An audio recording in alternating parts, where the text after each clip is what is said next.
League's petition against the government's decision to lift the ban on GMO products. The League argues that the government's push for GMOs is a threat to food sovereignty. They fear that the new policy could have detrimental health and environmental consequences. The League is calling on Kenyans to support the cause and attend the court hearing either physically or online to defend their right to safe and sustainable food.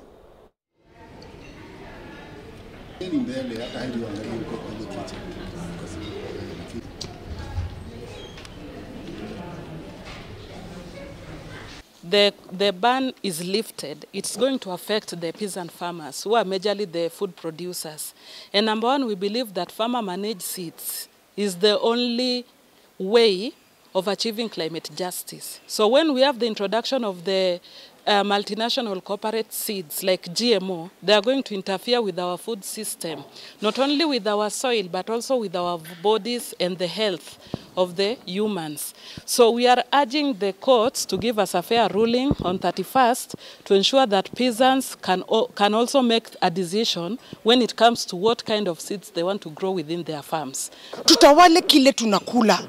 Tukue ready kujitawala kusema ninataka mbegu ya kienyeji. Ukiangalia saa hii kwa bunge, senate, kila mahali kuna mabill zinatoka. Unakuta ndengu imetolewa bill, mchele imetolewa bill, chai imetolewa bill, nini imetolewa bill, na zote hakuna kitu inaashiria mwananchi wa kawaida kujitegemea. We call upon the government and the judiciary to make a very fair ruling on the case of the GMO that's going to be done on the 31st day of this month. So we call upon them because we have been seeing them trying to manipulate the small-scale farmers, telling them that coming up with bills that they don't want the Kenyan farmers, the small-scale farmers to maybe to exchange seeds, the old activities that our farmers used to do. So we call upon them to make a very, very fair ruling, because we have also tried to see them manipulate our small-scale farmers. Kama watapitisha hizi mbegu ziwe zitapandwa Kenya, wale wakulima wadogo watapata fursa ya kujieleza, fursa kuwa na chakula chao. Kumbuka wale wakulima wadogo watakuwa wanajisiwa, kumbuka zile mbegu za kitambo tulikuwa tunaweza gawana. Sasa hizi mbegu za GMO zinazoletwa na ukitumia kimabavu, tunaambia Wakenya wote, wakulima wote wadogo sehemu zote wakue on the alert, waweze kujua kuwa hiyo siku ile ruling itatoka, tutarudi kwa barabara, maana tutakubali kuweza kupangwa na watu wadogo, na sisi ndio wakulima tunatoa mbegu za Wakenya. And agricultural industry leaders are urging farmers to adopt sustainable energy practices to combat post-harvest losses affecting the sector. Speaking at the 8th Global Solar Off-Grid Forum, stakeholders underscored the importance of reliable off-grid cold storage systems in enhancing food security and boosting farmers' income. Energy experts have emphasized that embracing sustainable energy not only tackles the challenge of post-harvest losses, but also supports broader environmental objectives. For them to store whatever product they want, be it meat, fish, ice cream, or whatever wants cold storage, rather than them using grid energy or once again diesel or petrol generators, can store it using solar energy. That way, you increase yield using solar pumps, and you increase preservation using solar cold rooms, which overall increase the amount of food present in the country, ensuring not just food security. This extra food ensures you can export, leading to more earnings. And transport along the Eldoret-Malaba Highway has been brought to a standstill for a third consecutive day as truck drivers reject a new 400 shillings entry fee imposed by the Busia County government. The drivers claim that the county government has not provided any services to justify the fee and have vowed to continue their protest until the fee is revoked. Despite claims of a resolution by county officials, the drivers remain adamant in their stance.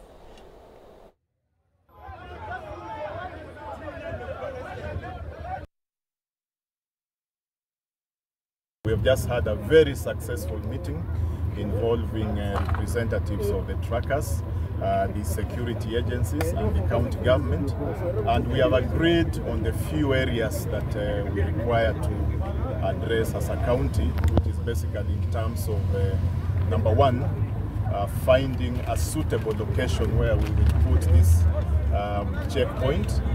Number two, to just make sure that there are sufficient facilities in terms of the pollution blocks.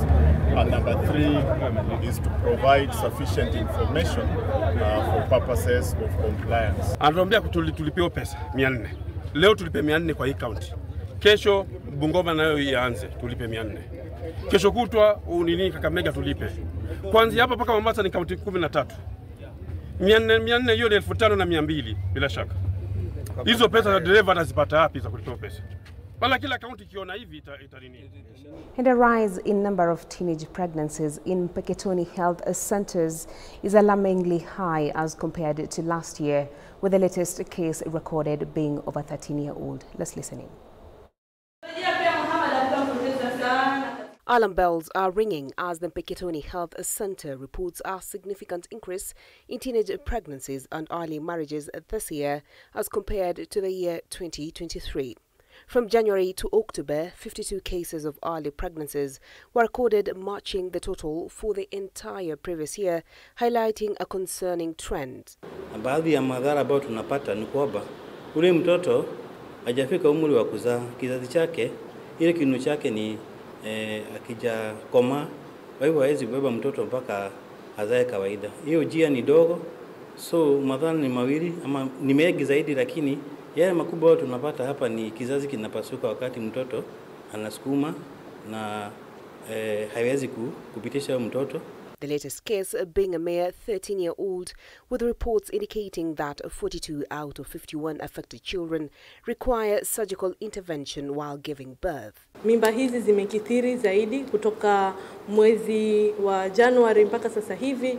Tunasikitika kusema kuwa tuko na mimba zaidi ya 50, na hili ni jambo ambalo limetugusa sisi kama ofisi ya mashirika la Muhuri, kwa sababu mimba hizi zimetokea kwa watoto wadogo. Kwa nini tunasema watoto? Kwa sababu ni wasichana walioko katika umri wa chini ya miaka 17.